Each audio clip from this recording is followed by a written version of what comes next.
Ladies and gentlemen, good afternoon to you. What an absolute pleasure to be here. Quick question, who here owns a Ferrari? Seriously, not a single one. A couple of weeks ago, I saw something that you don't see every single day. It was an accident between a Ferrari and a VW Golf. By the time that I arrived, the VW Golf was on one side of the road and it was a little shorter than it was meant to be originally. And on the other side of the road was this, what used to be a 6'3" gleaming red Ferrari, but was now a 4'2" slightly more crunchy Ferrari. And you drive past that and you think to yourself, that's a really bad day for some wealthy individual. And it's not something you see every day. So I pulled my car over and I put a little comment on Facebook and I said, let's have a moment of silence for the mighty fallen, never again to go from 0 to 100 in 6.3 or 3.6 seconds. And the reaction that I got from some of my friends on Facebook was interesting. People said, they didn't say things like, oh, what a shame, what a pity, oh, what a loss. They said, serves him right. And the hatred just kept on coming, one comment after another. How can he drive a car like that in a country like this? Our roads are wrong for it. He was probably drunk. One person stopped just short of accusing him of being a child molester. And it was fascinating to me just to see the level of hatred aimed at this Ferrari driver. Now here's the interesting bit about it. The only information that I put on Facebook was, there has been an accident between a Golf and a Ferrari. That's it. We don't know who was wrong. We don't know if it was the Golf driver who made the mistake. We don't know if a dog didn't run across the road and cause this thing. But what was interesting is it showed up a belief system that most of us don't even know we have. It's a bias against the rich. It's fascinating. Now, in a room like this, we are all studying and working toward building careers, building futures, becoming high net worth individuals. Let me ask you a question. Do you reckon you can become a high net worth individual at the same time as hating wealthy people? It's a self-limiting belief and it actually gets in the way.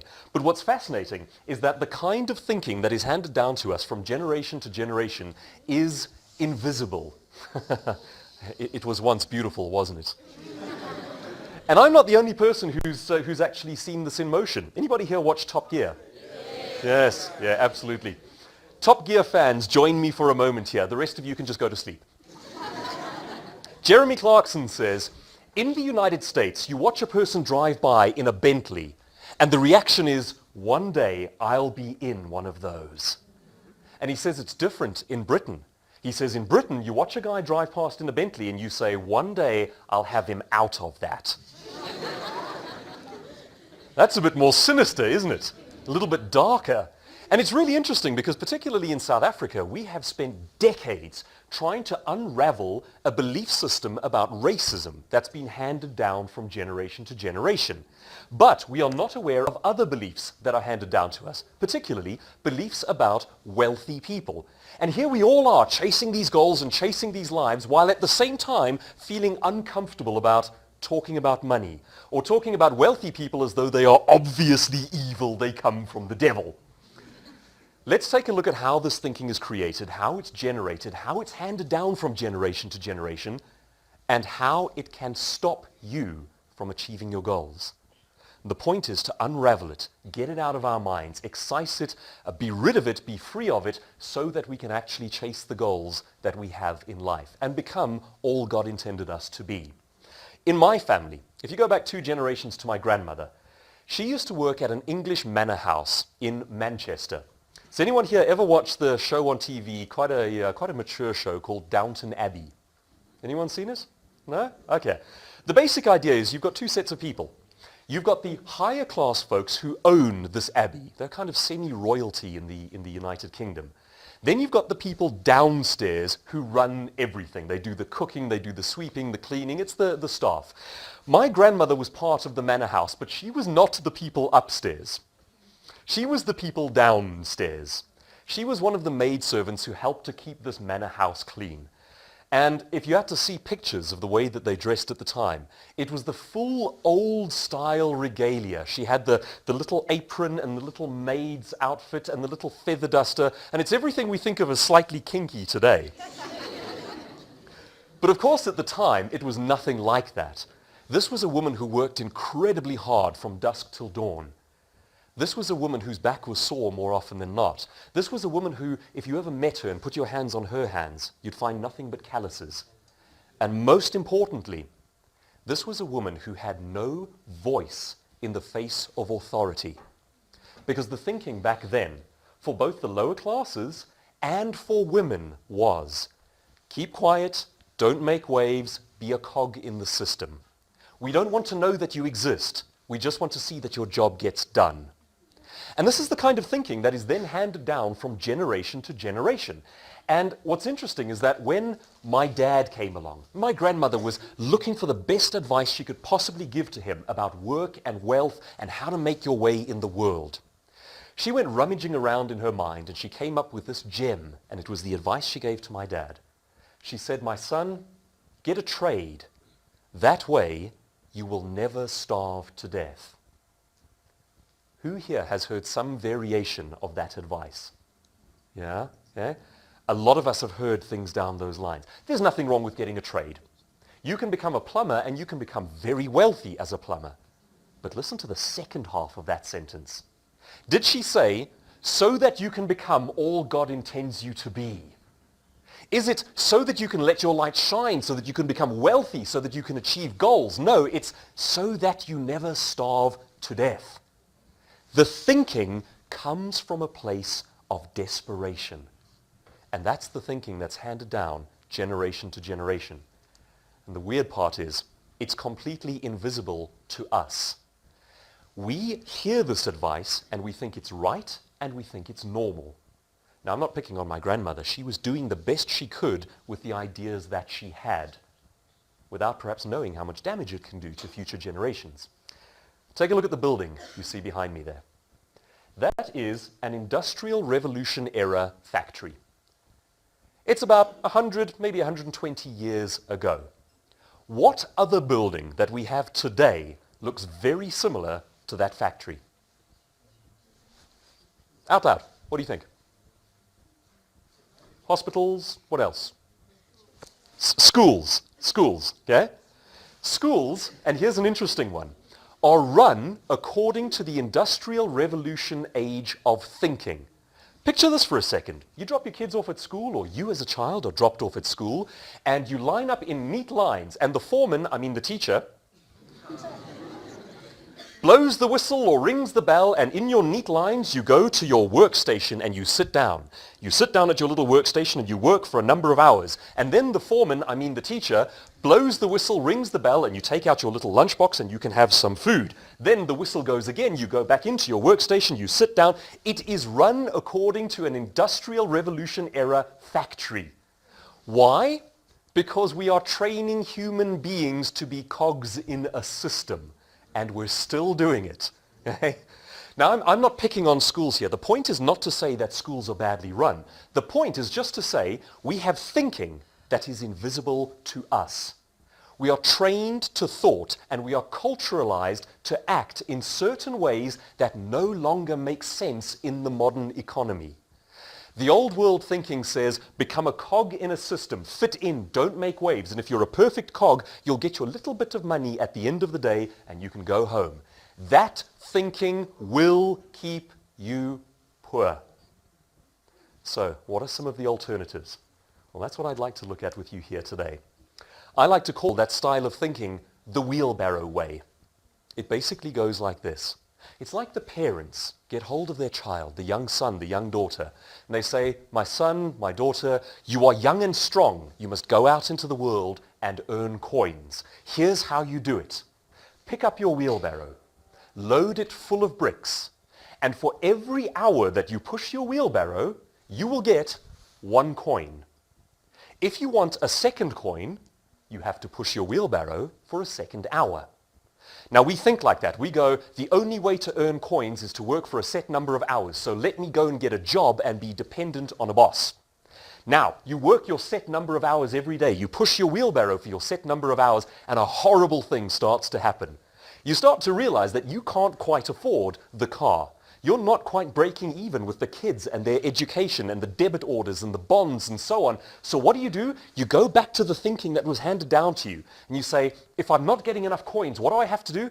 I have to push a second wheelbarrow in the evenings to get more coins. That kind of thinking keeps families in generational cycles of poverty. If you take nothing else away from today, this is the one principle that is the most important. Do not tie your earning to the number of hours you work. You've got to separate those two. And I'll show you how today. But so long as we think a number of hours equals a number of coins, we are in financial trouble. Because as a human being, you only have so many hours in the day. The wealthy person's epiphany, the way of breaking out of this idea is this. Dump the bricks in your wheelbarrow. Get rid of them. Load your wheelbarrow up with gold. In other words, for every hour that you push that wheelbarrow, you need to raise the value of your work. Earn more coins per hour, not work more hours in order to get more coins. Does that make sense? Okay. Of course, that raises some interesting questions. How the heck do you do that? There are definitely ways of doing it. What are some of the things that our families teach us about work and about wealth and about how economies work? And once again, it's not to say that they are trying to do damage in our lives. They are doing the best they can with the thinking handed down to them. But the world has changed. What are some of the things that they teach us? Work hard. There's nothing wrong with working hard. I believe in working hard. But the goal is actually to make money, not to work hard. And there is a very big difference there. In certain companies, people think you are fantastic if you are working hard, not necessarily if you are being effective. So what they do is people make a show of the number of hours that they work, how they work over weekends, how they're part of every meeting. They're not necessarily getting stuff done, but they're showing that they're working hard. Yeah, that's the difference. The next thing is play it safe. Play it safe. Wealthy people take risks all the time. The middle classes and poor folks take no risks at all. In fact, I heard a phrase the other day that's just been resonating in my mind that says the middle classes are paralyzed by doubt. They are secure to the point of paralysis. They do not take risks. And of course, the thinking handed down there is get a safe job and let someone else take care of you. Be like everyone else. Here's an obvious thing that has to be said. If you be like everyone else, you're going to earn like everyone else.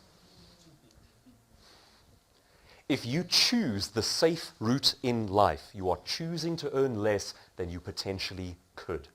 So, today, let's talk about the idea of recession versus abundance. You probably heard, it's all over the world news and it's in every newspaper, every blog, everywhere you go, the recession that we've been talking about that kicked in 2008. What's interesting about recessions is not what's going on in the world, it's what's going on in your inner space up here. There are, for example, speakers in my industry who have decided that there is a recession and have earned a heck of a lot less as a result. Then there are other speakers. There's a particular guy in the States named Randy Gage, who said, in 2008, the world issued an invitation to go into recession, and I politely declined. And he says he's had his best year ever every single year since then. Because what happens is when we are told that there is a recession, we stop acting in ways that generate money because we believe that people aren't buying.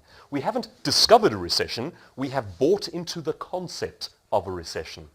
There are certain companies who have had their best years ever since, right the way through this recession, because they simply don't believe in it. Today I'd like to share with you 8 epiphanies, 8 ideas, 8 ways of overhauling your thinking that have to do with work and wealth. And my promise to you is that they are going to be uncomfortable. I ain't here to make people feel good, but this stuff is massively important. It's important because we are still being taught the ways to work that are outdated.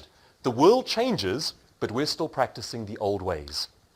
If you do the Twitter thing, you're more than welcome to tweet about it as you go along. I see a couple of people grabbing their phones when you see the 8. Yeah?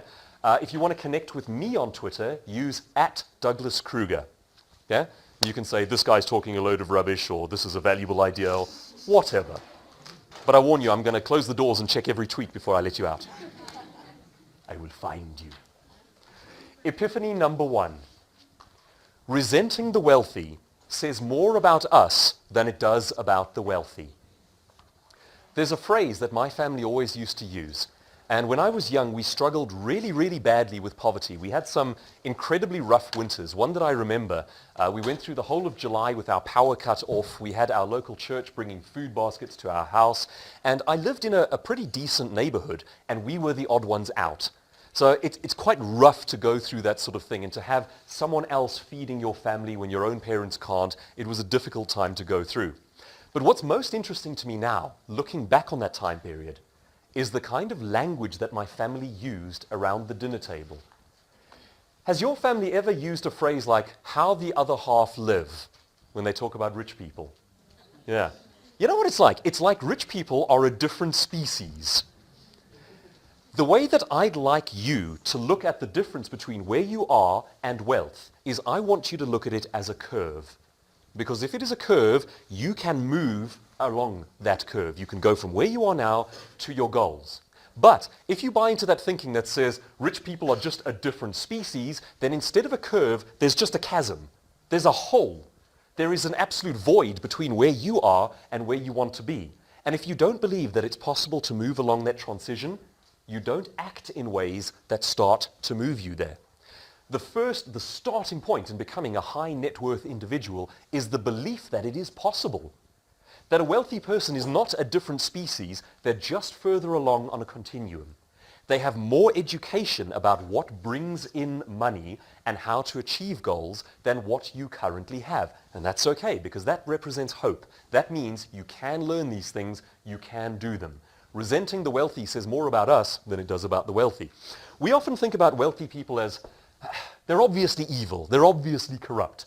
They obviously stepped on people's faces to get where they are now. Forbes magazine paints a different picture of that.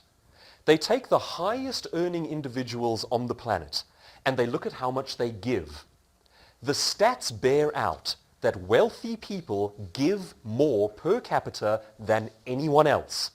We're not just talking about more money because they actually have more. We're talking about more per individual in percentage form.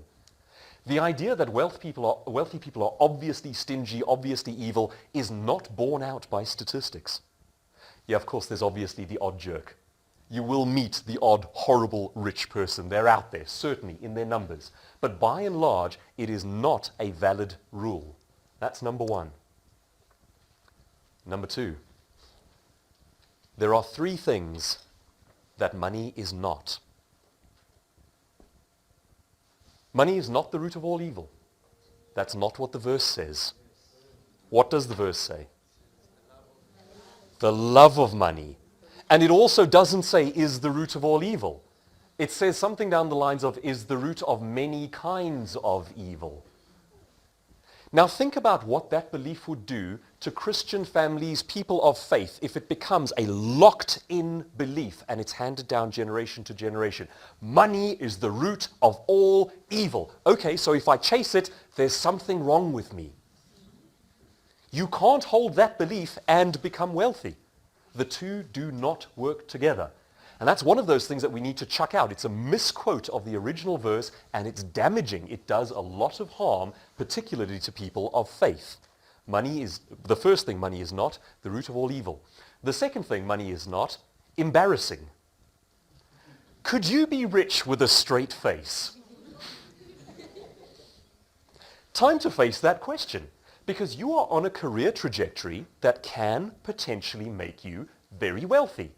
Could you handle it? What kind of human being would you be once you get there? Yeah? Wealth simply makes you an amplified version of yourself. So what are you? If you're a horrible person, a rich version of you is going to be a horrible person who's able to do more.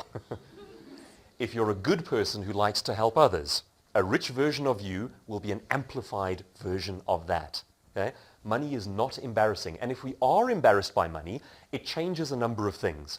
Around the dinner table as a family, we won't talk about it. No. The middle classes like to talk about how hard we're working. But we never talk about how to earn money or how to lose money, all of the rules of money. You get into the home of wealthy people and that's what they talk to their children about because they think it's important. Money is not embarrassing. We must talk about it. And number 3, you see that little pool on the screen there? Money is not finite. It is not finite. It is not a limited resource. If I take some over here, there's less for you. Money doesn't work that way. I have a friend who studied to be a doctor. She actually qualified. No, in fact, forgive me, I got that one wrong. She is a qualified lawyer, passed her bar exam. And what she then did, because she was married to a guy who was quite wealthy, she said, I'm not going to practice law.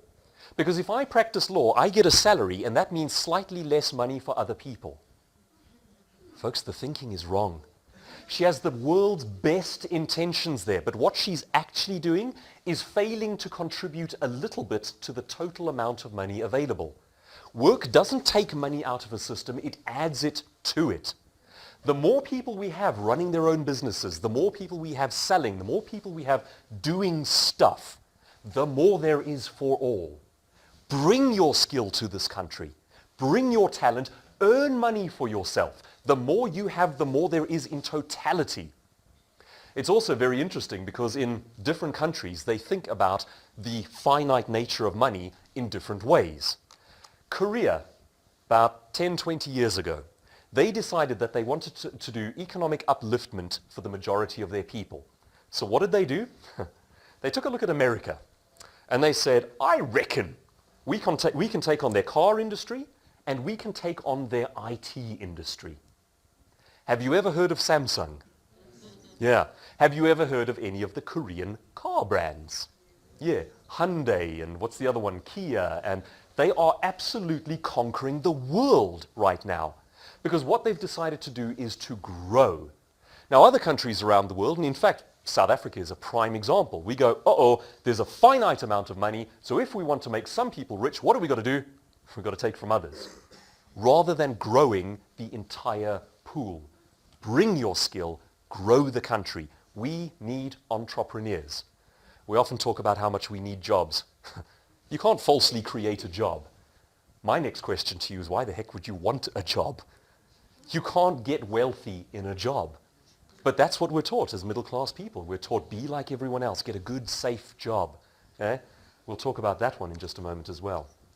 Number 3, represent yourself. Represent yourself. There's a fantastic book, and when I'm king of the world, I'm going to make it mandatory reading for everyone. It's called Outliers by Malcolm Gladwell. Anyone here read that? Yeah? I highly recommend it. Malcolm Gladwell, Outliers. He talks about the difference between people who fail and succeed in anything. And he talks about how in wealthy families, they teach their children something very different to what is taught in middle class and poorer families. And it's just how to interact with authority. The middle classes and poorer people are taught to fear authority. And it's industrial revolution thinking. You've got to fear the guy who runs the factory because he owns your life. Okay? And it goes like this. Let's take a practical example. They do this one in the book. He says, you're taking your child to the dentist. The middle class family will teach the child that the dentist is God. He has studied for 8 years and he knows everything there is to know. You as the child must shut up, sit down, keep quiet, and even if it hurts, don't cry. Just wait for it to be over. Do whatever he tells you to do. Now, in wealthy families, they approach the exact same situation completely differently. Driving to the dentist's office, they tell the child, the dentist is your friend. He has studied for 8 years so that he can serve you properly. How's that? Okay? The dentist is a resource that you can use. If you have any questions about your mouth, about your teeth, about anything that you want to know there, you must ask the dentist because it's his job to help you. Now take that kind of thinking, that's a simple example, going to the dentist. Take that kind of thinking and amplify it over the next 20 years. Which of those two kids is going to do well in life? You've got one who's taught to fear authority, shut up, keep your voice down, don't make waves, and the other one who's taught the world is there for you to utilize. It's all resources. You can use it to your own ends.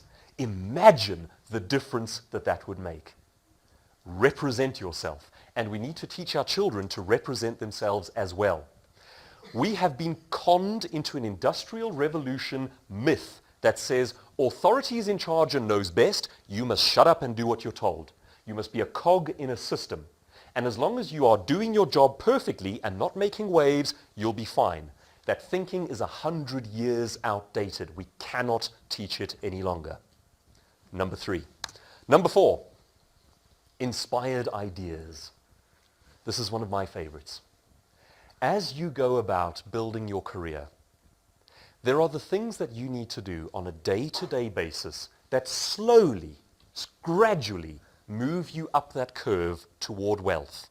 And if you keep doing them slowly and consistently and gradually every single day, ultimately your life is going to improve. And you must do those things. However, from time to time, we get that one inspired idea, that crazy thought, that thing that pops into our heads and we go, what if? And it's those ideas which in one go can add an extra zero to your income. You must have them, you must act on them. I'll give you a simple practical example. In 2006, I had a book published on public speaking, and it went through a traditional publisher in Cape Town. It went into the bookstores and sold for about 150 Rand a book, of which I got 8 Rand 75. That's how much the author actually gets. Still, I was really chuffed to have this book published, and it's a bit of credibility for me as a speaker, and it did bring in some money. Now, one of my professional speaker friends said, Doug, don't do it that way. The next time you write a book, publish it yourself. You pay for the printing, you pay for everything, and sure, it's a bit of money up front, but after that, you can sell the book at a complete profit. And I had this inspired idea. I thought, wait a minute, what if you took that one step further? What if you got somebody else to pay for the book? So I literally walked in the front door of one of my biggest clients, Old Mutual, Fairbairn Capital, and I spoke to one of the directors, and I said, how do you feel about giving me 150,000 Rand? 2 minutes later, after he'd said yes, we were discussing his next yachting holiday. I took the chance, I tried, and it worked. He paid for 1,000 copies of 2 separate books, and I've been selling them ever since. No money down. Every book that I sell is pure profit margin. You're starting to see how thinking differently means different levels of income? You can get a salary at the end of the month, or you can do things for yourself and generate your own income with inspired ideas. Now that's just a small one, but that brought in, firstly, it meant I didn't have to pay 150,000 Rand, and then beyond that, it meant something like 500,000 Rands worth of book sales over the years. And that's just one small thing that made a massive impact on my life. But I had to represent myself, I had to have the idea, I had to walk through the door and just have the gumption to try, to ask, to not be a cog in a system that just does its function perfectly, to be a human being with a face and a voice and thoughts, creative ideas and an opinion. And that can change the scale of your income. That's number 4. Number 5. Number 5 is an abstract idea. Leaving the ranks of the poor may mean leaving the ranks of the poor. Does that make sense? Okay, will in a moment. A while ago, I was driving past a particularly poor area. It was one of these places where on the side of the road you see these dogs with this sort of ribs sticking out, and I mean it's all dust and poverty and hardship. And I look at that sort of thing and it saddens me that human beings still have to live under conditions like that. You think about it, as a species, we're at the level where each of us, how many people around the room are holding personal computers in their own hands in the form of a phone or an iPad or whatever the case might be? We have that kind of technology. We send satellites out into space. We are able to take a photograph of Earth from millions of miles away and then send it back through the void and look at that picture. We have astonishing levels of achievement, and yet we still have families who don't have enough to eat every day. That's awful. Now, I happened to be on my way to a conference where I was speaking about an entrepreneurial idea, how to make money. And I thought to myself, just a mental exercise. If I was stripped of all of the stuff that I use every day, the suit, the car, the equipment, the bits and pieces, the toys, if I was stripped of all of that and just left with my knowledge, my wits, and my education, and put into this scenario, living in abject poverty, could I get back out? Could I get back out and back to my own life? What do you think? And could you? Yeah? Okay. Most of the people around this room are kind of saying yes. Now that's an interesting thought. Let's take that thought one step further. If I had to take a high net worth individual, someone who does drive the Ferrari, the Lamborghini, someone with their own private helicopter, with their own business, whatever the case might be, and I transplanted them into your life, do you think they would be able to get back out? If we say yes to that, then what we're saying is the gap between where you are and where that person is up here.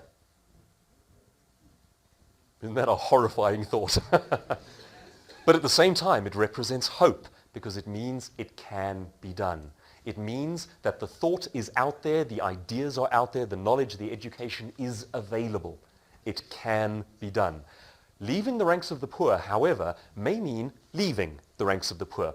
My thought process went like this. I thought maybe I'd start up a small company, something that doesn't require a lot of startup capital, maybe a little store. Maybe I'd get other people to work for me. And then I kind of stopped and I thought to myself, that's not what I do. The first thing I do is to physically leave and go somewhere else. Why? Because often in situations like that, the thinking is depressed. And it's not to point fingers or to point blame. I mean, I've been in a family that has gone through extreme poverty. But when you've had generations of poverty, it's almost impossible to believe it's possible. The thinking becomes depressed.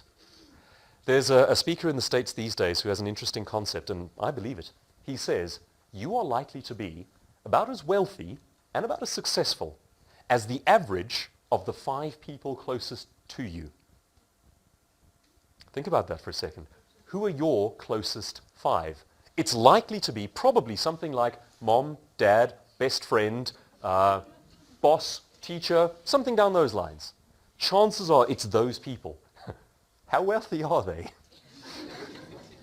I'm sorry to ask the question, but apparently those stats bear out. Because what happens is we get involved in an ecosystem of thinking.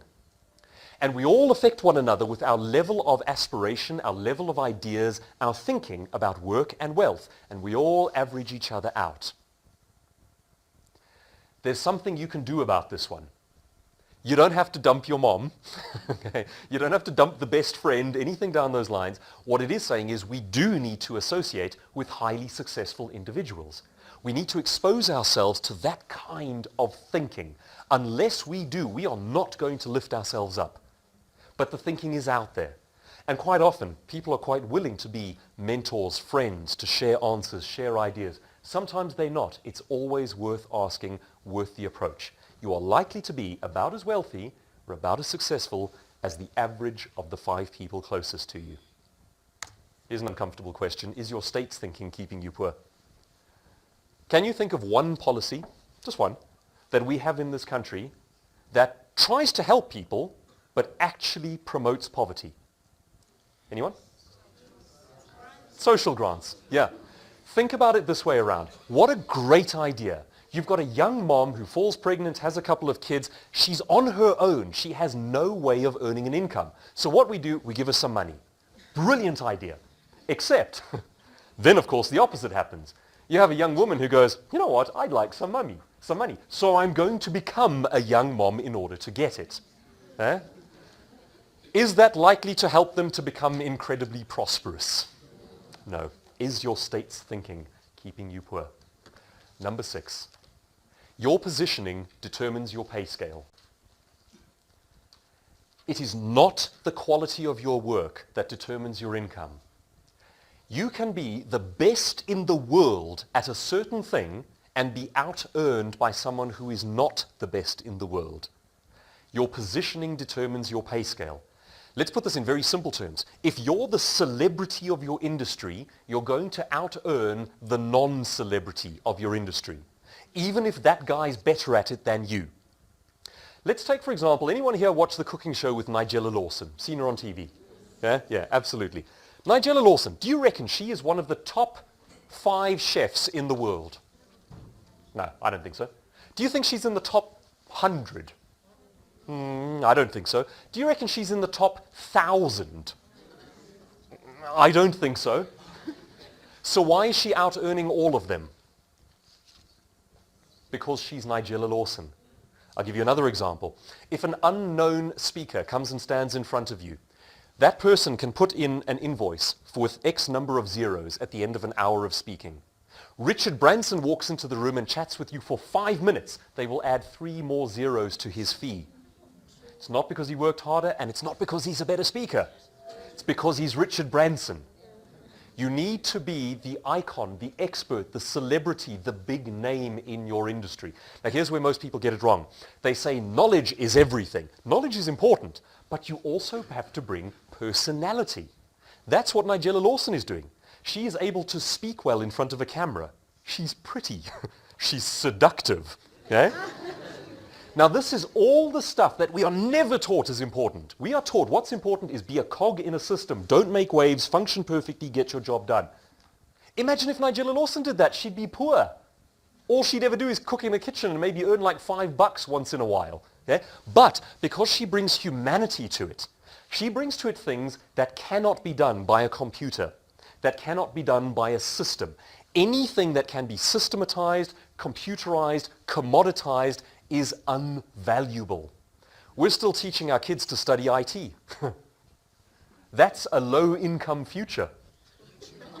Because there's like 2 billion other people studying IT. And most of it will be done by the computer itself like tomorrow. That's how fast it's moving. There's one of those talks on TED, the Inspirational Talks website, where a guy says, and this is quite interesting, he says the economy of tomorrow will not be ruled by people who have doctorates or who have studied IT or anything technical. The economy of tomorrow will be ruled by people who did BAs and know how to think creatively. Because a computer can't do that. It's the people who bring their personality, their humanity, who become an icon in their industry. So it's not just about how good you are technically at what you do, it's about being the human being, the face, the voice, the one we see in the media, in magazines, here on the radio. Are you an icon? That way you earn more. Number 7. This one's more for companies, but it's useful to us as well. Don't fixate on the bottom line. What most companies tend to do is when they think about their finances, they put 80% of their energy into saving what they have and 20% of their energy into earning more. We need to reverse that. Saving, of course, is important. Yes, you can save yourself rich if you've got like 150 years to live. What's more important is actually generating more income. Picture a clan of people. Now, I want you to just use your imaginations here. Let's go back thousands of years in time. We're sitting at the outskirts of our cave. We are a clan, and we're facing winter. Winter is like recession. Winter is trying. Winter is deadly to us. And our economy is made up of buffalo. We eat them to survive. We wear their coats in order to survive this horrific winter. The hunters have been out into the field, and good news, they came back with 3 buffalo. But 3 buffalo is not quite enough for our entire clan to make it through the winter. We technically need more. Now the thinking in the clan splits in 2. We get the hunters and we get the bean counter in the cave. And the bean counter says, what we have to do is take those 3 buffalo and conserve them, preserve them, make them last, save them so that we get through the winter. The hunters see it differently. They say, no, give us one of the buffalo to eat. And using that strength, we will go back out into the field and we will get more buffalo so that we can make it through the winter. All big organizations have this split between the bean counter and the buffalo. and sometimes it destroys entire companies. Okay? My belief system says this: it doesn't matter how well you save your buffalo if you don't have enough buffalo. Saving effectively is only going to mean you'll starve to death slower. You need more buffalo in the system. In other words, you need to put 20% of your energy into saving your money and 80% of your energy into generating more money. That's the way we need to think. Saving is important, but it's not all important. Middle-class thinking says the most important thing to do is save. Sure, if you're going to live for 150 years, brilliant idea. Number 8. Randy Gage, the US speaker, recently wrote a book called Risky is the New Safe. The alternative applies. Safe is the new risky. We've been taught for generations that to play it safe, you get a job and don't make waves. I contend that that is the most dangerous thing that you can possibly do, because you are taking all of your eggs and putting them in one basket. You are taking your life, your future, your career, your spouse, your children, your medical aids, your debit orders, your entire life, putting them into one basket and handing them to a person whose first concern is not your welfare. That sounds pretty dangerous to me. Also, 60, 70 years ago, people did go and get a job and work for 40, 50 years and retire safely. Does that happen anymore? Heck no, it's just not the reality. Most companies these days, if you've got a job, you have 31 days of safety. That's it. Now, let's look at this differently. People say being an entrepreneur is risky. Being your own boss is risky. Well, Forbes magazine says the only people who are wealthy are their own bosses. Okay? The next thing is, if you as an entrepreneur try 10 big, crazy, inspired ideas, and 8 of them fail, you got 2 of them working.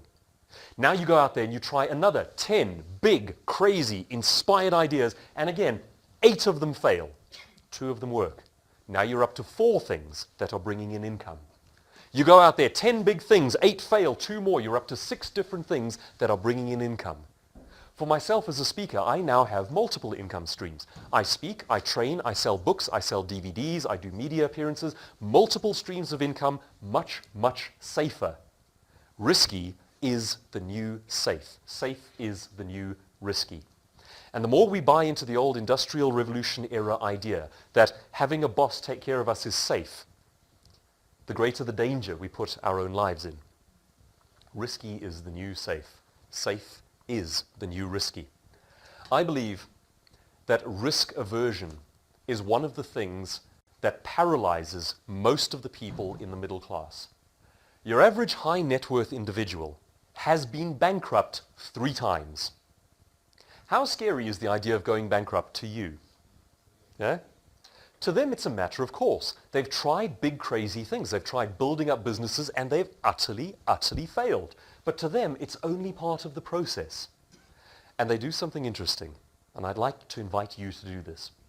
They give themselves permission to fail. Folks, today, at this early stage in your career, make that commitment to yourself. Do yourself a favor. Give yourself permission to fail. It's okay. It's only a bit of embarrassment. It's only a bit of skin off the knees. It's only picking yourself up and trying again. They think differently in California to what we think here. If a guy here started up a business and failed, banks won't touch him with a barge pole. In California, the banks and the financiers seek out the people who have tried and failed before, because they reckon that person has learned valuable lessons along the way. Give yourself permission to fail. Here's a revolutionary thought. Give other people permission to laugh at you and mock you for trying. Let that be okay. Say, I know my family's not going to understand. I know my friends are going to laugh at me. They're going to tell me this is crazy. You should play it safe and get a job. Give them permission to think that way. Give them permission to laugh at you. Give yourself permission to try and fail. You need the space. You need the leeway. Be kind to yourself. My final parting thought for today is just this. You are not separated from your goals by a number of years. You are separated from your goals by a number of actions. and that's completely different. Years are an abstract concept. That's like saying 10, 20 years from now I'll be wealthy. It's not up to years. It's up to you and your actions. That puts the ball back in your hand. That gives you control. That gives you the power. You are not separated from your goals by a number of years. You are separated from your goals by a number of actions. The word is, as a man thinks, so is he. So ladies and gentlemen, don't think poor. May God bless you and may you prosper.